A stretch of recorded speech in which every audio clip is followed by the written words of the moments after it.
Kevin വധക്കേസിൽ പോലീസുകാരുടെ ജാമ്യം റദ്ദാക്കാൻ സർക്കാർ ഹൈക്കോടതിയിലേക്ക്. കൗമുദി ഹെഡ്ലൈൻസിലേക്ക് സ്വാഗതം.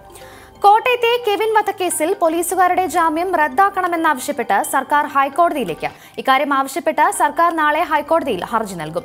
നീക്കം പോലീസുകാർക്ക് ജാമ്യം അനുവദിച്ച് കേസ് അന്വേഷണത്തെ ബാധിക്കുമെന്ന വിലയിരുത്തലിൽ ഏറ്റുമാനൂർ മജിസ്ട്രേറ്റ് കോടതി കഴിഞ്ഞ ദിവസം ജാമ്യം അനുവദിച്ചത് Gandhinagar SI TM. Biju, civil police officer Ajay Kumar എന്നിവർക്ക്.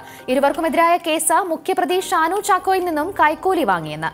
ഷാനുവിനെയും സുഹൃത്ത് ഇഷാനെയും പിടികൂടിയ ശേഷം പണം വാങ്ങി വിട്ടയച്ചത് എസ്ഐ ബിജു ആണെന്ന് ഷാനു ചോദ്യം ചെയ്യലിൽ വെളിപ്പെടുത്തിയിരുന്നു.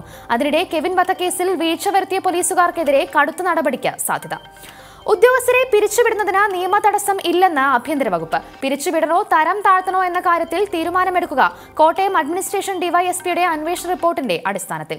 കെവിനെ മുഖ്യപ്രതി ഷാനുവിന്റെ നേതൃത്വത്തിലുള്ള സംഘം വീട് കയറി ആക്രമിച്ച് തട്ടിക്കൊണ്ടുപോയത് അറിഞ്ഞിട്ടും നടപടി സ്വീകരിക്കാത്ത SI M S. Shibu, ASI Biju, police driver Ajay Kumar എന്നിവരുടേത് ഗുരുതര കൃത്യവിലോപമെന്നതിനാൽ പിരിച്ചുവിടണമെന്ന നിലപാടിൽ സർക്കാർ. ജസ്നയ്ക്കായി തിരച്ചിൽ. പത്തനംതിട്ടയിൽ നിന്നും ദുരൂഹ സാഹചര്യത്തിൽ കാണാതായ ബിരുദ വിദ്യാർത്ഥിനി ജസ്ന മരിയ ജെയിംസിനെ കണ്ടെത്താൻ ഇന്ന് വനത്തിൽ തിരച്ചിൽ നടത്തും. എരുമേലി, മുണ്ടക്കയം, കുട്ടിക്കാനം തുടങ്ങിയ സ്ഥലങ്ങളിലെ വനങ്ങളിലാണ് പരിശോധന നടത്തുന്നത്. കോട്ടയം, ഇടുക്കി, പത്തനംതിട്ട എന്നിവിടങ്ങളിൽ നിന്നുള്ള പോലീസ്, വനം വകുപ്പ് ഉദ്യോഗസ്ഥരാണ് തിരച്ചിൽ നടത്തുക. പോലീസ് ടീമിനൊപ്പം ജസ്ന പഠിച്ചിരുന്ന കാഞ്ഞിരപ്പള്ളി സെന്റ് ഡൊമിനിക്സ് കോളേജിലെ വിദ്യാർത്ഥികളും സംഘത്തിൽ. കേരളത്തിന് പുറമെ ബംഗളൂരു, മുംബൈ, മൈസൂർ, ഡൽഹി തുടങ്ങിയ സ്ഥലങ്ങളിൽ പോലീസ് സ്ക്വാഡ് അന്വേഷണത്തിന് പോകും. ജസ്ന വിദേശത്തേക്ക് പോയിട്ടുണ്ടോ എന്നറിയാൻ റീജിയണൽ പാസ്പോർട്ട് ഓഫീസർമാരുമായി ബന്ധപ്പെട്ട് പോലീസ് അന്വേഷണം നടത്തിവരുന്നതായി മുഖ്യമന്ത്രി പിണറായി. പ്രത്യേക സംഘം 1 ലക്ഷത്തോളം ഫോൺ കോളുകൾ പരിശോധിച്ചുവെന്നും എല്ലാ സംസ്ഥാനങ്ങളിലെയും പത്രങ്ങളിൽ ലുക്കൌട്ട് നോട്ടീസ് പ്രസിദ്ധീകരിച്ചിട്ടുണ്ടെന്നും പ്രതികരണം. നിപ ഭീതി ഒഴിയുന്നു. സംസ്ഥാനത്തെ ഭീതിയിലാഴ്ത്തിയ നിപ വൈറസ് പടരുന്നില്ല എന്ന പ്രത്യാശ നൽകി 4ാം ദിവസവും കേസുകൾ സ്ഥിരീകരിച്ചില്ല. കഴിഞ്ഞ ദിവസം ലഭിച്ച 18 പരിശോധനാ ഫലങ്ങളും നെഗറ്റീവെന്ന് ആരോഗ്യവകുപ്പ് ഡയറക്ടർ. സംശയത്തിന്റെ പേരിൽ 5 പേരെ കൂടി കോഴിക്കോട് മെഡിക്കൽ കോളേജ് ആശുപത്രിയിൽ പ്രവേശിപ്പിച്ചിട്ടുണ്ട്. നിലവിൽ 24 പേർ നിരീക്ഷണത്തിൽ. നിപ പ്രതിരോധത്തിനായി ഓസ്ട്രേലിയയിൽ നിന്നെത്തിച്ച മരുന്ന് തൽക്കാലം ഉപയോഗിക്കുന്നില്ല. പുതിയ രോഗികൾ എത്തിയാൽ മാത്രം മരുന്ന് ഉപയോഗിച്ചാൽ മതി എന്ന നിലപാടിൽ ആരോഗ്യവകുപ്പ്. തീരുമാനം രോഗം സ്ഥിരീകരിച്ച 2 പേർക്ക് മലേഷ്യയിൽ നിന്നെത്തിയ റിബാവൈറിൻ എന്ന മരുന്ന് ഫലപ്രദമായ സാഹചര്യത്തിൽ. അതിനിടെ പഴംതീനി വവ്വാലുകളിൽ നിന്നും വൈറസ് കണ്ടെത്താനാകാത്തതിനാൽ നിപ വൈറസിന്റെ ഉറവിടം കണ്ടെത്താൻ വിദേശത്തെ വിദഗ്ധരുടെ സഹായം തേടാൻ സർക്കാർ നീക്കം.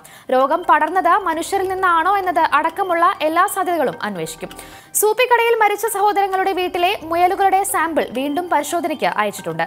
രോഗബാധിതർക്കുള്ള സൗജന്യ റേഷൻ കിറ്റ് ഇന്ന് വിതരണം ആരംഭിക്കുമെന്ന് ജില്ലാ കളക്ടർ. നറുക്ക് മുല്ലപ്പള്ളിക്കും. ചെങ്ങന്നൂരിലെ തോൽവിയെ തുടർന്ന് കോൺഗ്രസിൽ ഉടലെടുത്ത പൊട്ടിത്തെറികൾ തുടരവെ കെപിസിസിയുടെ പുതിയ അധ്യക്ഷനായി മുതിർന്ന നേതാവ് മുല്ലപ്പള്ളി രാമചന്ദ്രനെ ഹൈക്കമാൻഡ് പരിഗണിക്കുന്നതായി റിപ്പോർട്ട്. ഇതിനൊപ്പം പി തങ്കച്ചനു പകരം UDF കൺവീനറായി കെ മുരളീധരനെ നിയമിക്കാനും ആലോചന.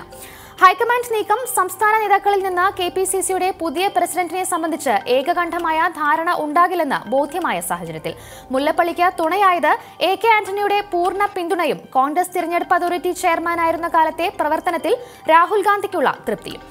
കൊടിക്കുന്നിൽ സുരേഷ്, KV തോമസ് എന്നിവരെയും ഹൈക്കമാൻഡ് പരിഗണിച്ചെങ്കിലും ഇരുവരോടും സംസ്ഥാന നേതൃത്വത്തിനുള്ള എതിർപ്പ് കണക്കിലെടുത്ത് ഒഴിവാക്കുകയായിരുന്നു. നേരത്തെ PC വിഷ്ണുനാഥ്, തിരുവഞ്ചൂർ രാധാകൃഷ്ണൻ എന്നിവരുടെ പേരുകൾ A ഗ്രൂപ്പ് KPCC അധ്യക്ഷ സ്ഥാനത്തേക്ക് മുന്നോട്ട് വച്ചതായും ഇതിനു ബദലായി KPCC വൈസ് പ്രസിഡന്റ് കൂടിയായ VD സതീശൻ, മുൻ മന്ത്രി K സുധാകരൻ എന്നിവരുടെ പേരുകൾ I ഗ്രൂപ്പും മുന്നോട്ട് വച്ചതായും റിപ്പോർട്ടുകളുണ്ടായിരുന്നു. പ്രതിപക്ഷ നേതാവ് I ഗ്രൂപ്പുകാരനായതിനാൽ KPCC അധ്യക്ഷ സ്ഥാനം തങ്ങൾക്ക് വേണമെന്നാണ് A ഗ്രൂപ്പിന്റെ വാദം. ഈ സാഹചര്യത്തിലാണ് വിഷ്ണുനാഥിന്റെയും തിരുവഞ്ചൂരിന്റെയും പേരുകൾ ഗ്രൂപ്പ് മുന്നോട്ട് വച്ചത്. കൗമുദി ഹെഡ്ലൈൻസ് സമാപിക്കുന്നു. അടുത്ത ഹെഡ്ലൈൻസുമായി 1 മണിക്കൂറിന് ശേഷം ജെറീന ചേരും. നമസ്കാരം.